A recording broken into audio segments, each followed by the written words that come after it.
இந்தி நடிகையை காதலித்த கிரிக்கெட் சாதனையாளர் சச்சின் டெண்டுல்கர். கிரிக்கெட் வீரர்கள் பலர் இந்தி நடிகைகளை காதலித்து திருமணம் செய்து கொண்டிருப்பார்கள் என்பது உங்களுக்கு தெரியுமா?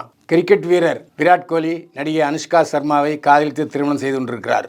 KS ராகுல் ஆதித்யா ஷெட்டியை திருமணம் செய்து கொண்டிருக்கிறார். அந்த வகையில் கிரிக்கெட் வீரர் சச்சின் டெண்டுல்கர் ஷில்பா மஞ்சுநாத்தை காதலித்து லிவிங் டுகெதர் வாழ்க்கை நடத்தினார். ஆனால் அதற்கு பிறகு காதல் பிரேக்கப் செய்து அஞ்சலி என்பவரை திருமணம் செய்து கொண்டார். அஞ்சலி சச்சினை விட 6 வயது மூத்தவர் என்பது குறிப்பிடத்தக்கது. கிரிக்கெட் வீராங்கனை சானியா மிர்சாவின் வாழ்க்கை திரைப்படமாகிறது. ஏற்கனவே கிரிக்கெட் வீரர்கள் பலருடைய வாழ்க்கை வரலாறு சினிமாவாகி வசூலில் சாதனை படைத்திருக்கிறது. அந்த வகையில் கபில் தேவ், சச்சின் டெண்டுல்கர், MS தோனி, PV சிந்து மற்றும் பலருடைய வாழ்க்கை வரலாறு சினிமாவாகி இருக்கிறது. இப்போது கிரிக்கெட் வீரர்களை தவிர்த்து டென்னிஸ் வீராங்கனை சானியா மிர்சாவினுடைய வாழ்க்கை வரலாறு திரைப்படமாகிறது. ஏற்கனவே சானியா மிர்சா திருமணமாகி விவாகரத்தானவர். கிரிக்கெட் வீரர் சானியா மிர்சா சோனியா மாலிக்கை, இவர் பாகிஸ்தானை சேர்ந்தவர்.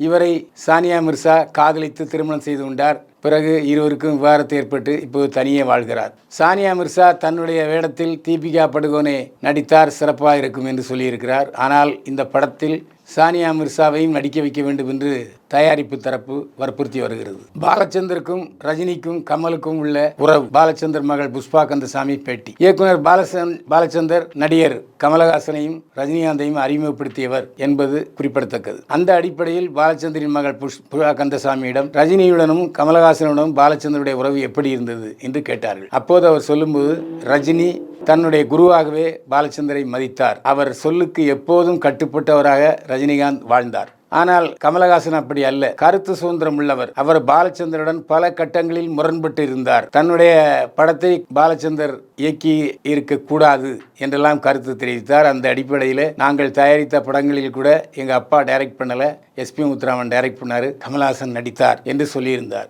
ஆனால் அவர் என்னுடைய அப்பா மீது வைத்திருந்த மரியாதையை கடைசி வரை கடைபிடித்தார். ஆனால் கருத்து முரண்பாடுகள் என்னுடைய தந்தையுடன் அவர் கொண்டிருந்தார் என்பது எனக்கு தெரியும் என்று புஷ்பா கந்தசாமி தெரிவித்திருக்கிறார். நன்றி மறந்த நடிகை சுவாசிகா.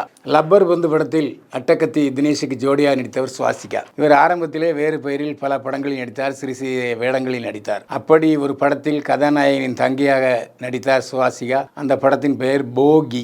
போகி படம் இப்போது சமீபத்திலே வெளிவந்திருக்கிறது. இந்த படத்தின் ப்ரமோஷனுக்கு சுவாசிகா வரமாட்டேன் என்று சொல்லியிருக்கிறார். நான் பல படங்களில் கதாநாயகியாக நடித்துக் கொண்டிருக்கிறேன். இப்போது பெரிய கதாநாயகி நடிகை நான். இந்த சின்ன படத்தில் நடித்ததற்காக நான் வருத்தப்படுகிறேன், நான் வரமாட்டேன் என்று சொல்லியிருக்கிறார் சுவாசிகா. இதான் சிறியவர்களாக இருக்கும்போது அறிமுகப்படுத்தியவர்களை பெரிய நடிகையாக மாறிய பிறகு நன்றி மறப்பது சினிமாவில் வாடிக்கையாகிவிட்டது. நன்றி மறப்பதை பல நடிகைகள் தொழிலாகவே கொண்டிருக்கிறார்கள்.